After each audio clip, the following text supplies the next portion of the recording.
भाई चंद्रशेखर आजाद जी को पत्राचार के माध्यम से, मीटिंग के माध्यम से अवगत कराया कि भाई चंद्रशेखर आजाद जी, अगर हमें अपने समाज को मजबूत करना है, हमें अपने समाज को अगर सशक्त करना है, अगर हमें अपने समाज को सत्ता की कुर्सी पर बैठाना है, तो हमें अपना स्वयं एक राजनीतिक दल का गठन करना है। इस राजनीतिक दल का गठन का उद्देश्य होगा इस देश की जो भी हमारी शोषित वंचित समाज, गरीब पिछड़ा समाज, लाचार मजबूर समाज है, उसको हम बराबरी का हक हिस्सा दे पाए। उसके जो भी अधिकार छीने जा रहे हैं, उन अधिकारों का हनन ना।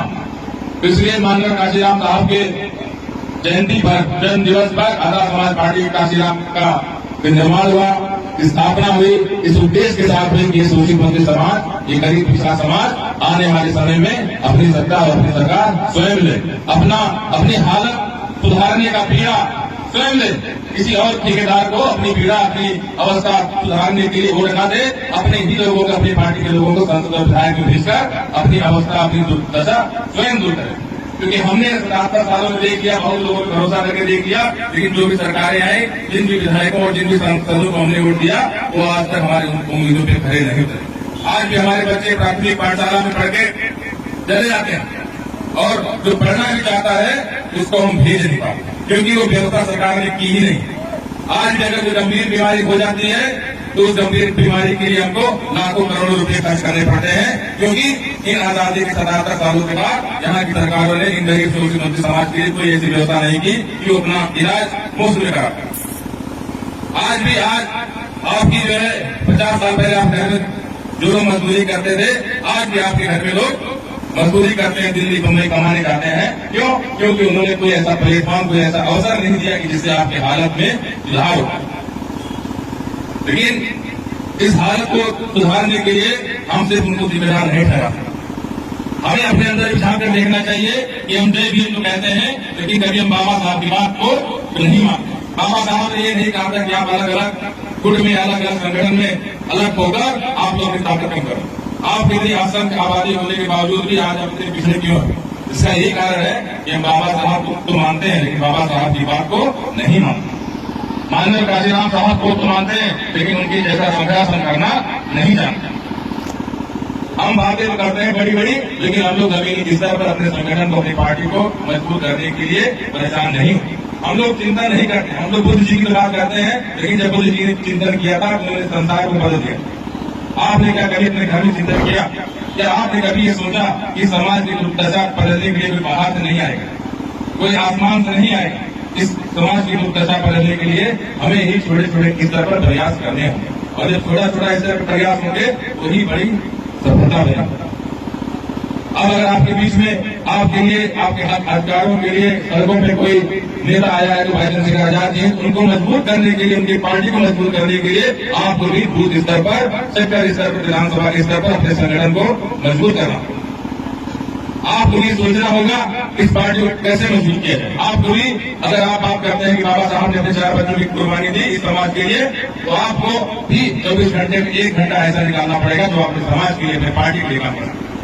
आप अगर बात करते हैं काशीराम साहब ने घर अपना त्यागा, अपने माँ बाप त्यागा, तो आपको 24 घंटा में से 2 घंटे भी अपने माँ बाप को, बच्चों को त्यागना पड़ेगा। वो 2 घंटे आपके समाज के लिए। तो सिर्फ बातें करने से, सिर्फ बड़े बड़े नारे लगाने से काम नहीं चलेगा।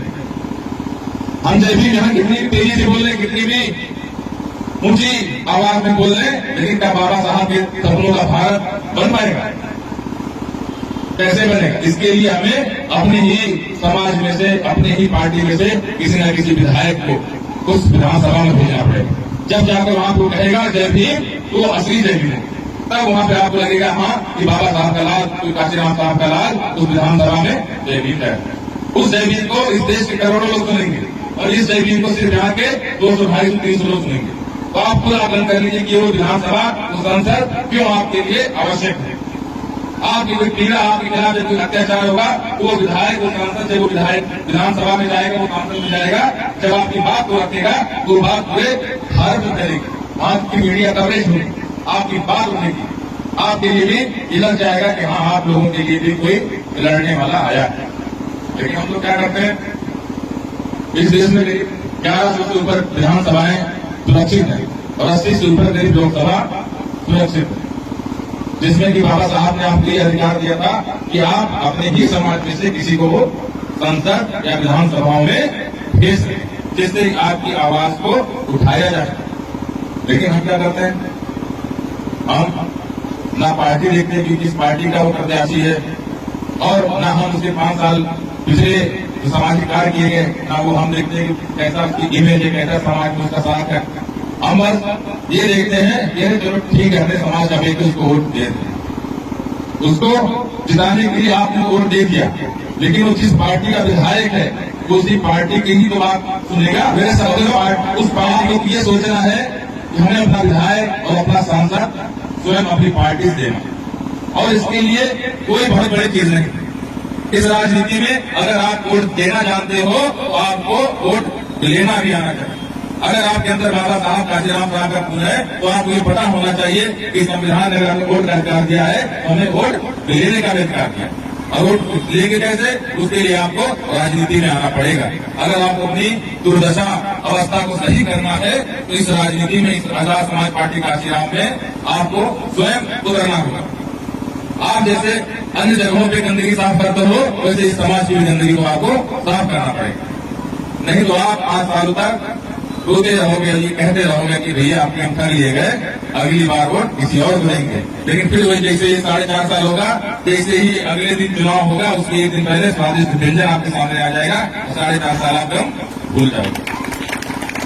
इसलिए जरूरी है कि अगर आप बाबा साहब माननीय काशीराम साहब की विचारधारा को इस देश में, इस प्रदेश में और इस पूरे पार्टी में अगर स्थापित करना चाहते हैं, इस गांव में भी स्थापित करना चाहते हैं, तो उसके लिए आपको राजनीतिक रूप से सशक्तिकरण अपने अंदर पैदा करना होगा, अपने अंदर राजनीतिक शक्ति पैदा करनी होगी। इसके लिए आपको दिन रात चलना होगा। अपने संगठन का निर्माण करने के लिए आपको विधानसभाओं में अपने सेक्टर स्तर के पदाधिकारियों को जाना होगा। हर जाति में, हर उपजाति को आपको सम्मान देना होगा, आपको बढ़ादिन करना होगा। कोई भी बिना धार्मिक टिप्पणी किए, बिना कोई उलझुल कार्य किए आपको अनुशासित तरीके से इस राजनीति में अपनी पहचान बनानी। जोश तब दिखाइए जब आपके पास जोश दिखाने के लिए पावर हो। जब तक पावर ना आए तब तक आप होश में काम करें। भाई चंद्रशेखर आजाद जी के कारनामा को आगे बढ़ाने के लिए यहाँ पे मीटिंग रखी गई, तो आप लोग की बार बार सामाजिक जागरूकता सम्मेलन के तहत समझाया जाता है कि कैसे अपने हक अधिकार लें, कैसे अपनी दुर्दशा को सही करें, जो कुछ आपका लुटता आ रहा है कैसे उसको लूटने से रोकें। इस धन धरती राजपाट में आपकी भी हिस्सेदारी, आप जिसको अपने सर पे बैठाते हैं कि उसका भी कर्तव्य है कि संविधान में अगर बराबर का दर्जा सबको दिया गया है यहाँ के नागरिकों को, तो भी आपको अगली बार अपने सर पे बैठा है। ये नहीं कि सर पे बैठता है वही सर पे ही बैठता है। ये आप ही लोगों ने चरण चालू किया। आपके साथ जब कोई अन्याय अत्याचार होता है, एनसीआरबी का आंकड़े आप देख लीजिए, सबसे ज्यादा अगर स्कूल जेलों में अगर बंद है तो अपने लोग, SC ST OBC के लोग बंद है, मुस्लिम के लोग बंद। क्यों बंद? क्योंकि उनके अंदर सामाजिक और राजनीतिक चेतना शून्य। वो वोट देना भी जानते हैं लेकिन वोट लेने की प्रथा उनके अंदर नहीं है। वो राजनीतिक रूप से तैयार अपने आप को कर ही नहीं रहे, वो राजनीति के बहाव में अपने आप को बह जाते हैं। तो बहुत जमाने बाद माननीय काशीराम साहब के जाने के बाद इस देश में, इस प्रदेश में हमारे गरीब पिछड़े समाज को ये उम्मीद जगी है कि हम भी अपने सफेद भूसट में कलम डाल के कड़क करके नेता बन सकते हैं। लेकिन उसके लिए भाई चंद्रशेखर आजाद जी के बातों को मजबूत करना पड़ेगा। यहाँ अगर मीटिंग हुई, इस मीटिंग के बाद मैं दोबारा यहाँ पे आऊँ, 6 महीने बाद आऊँ, तो ये मीटिंग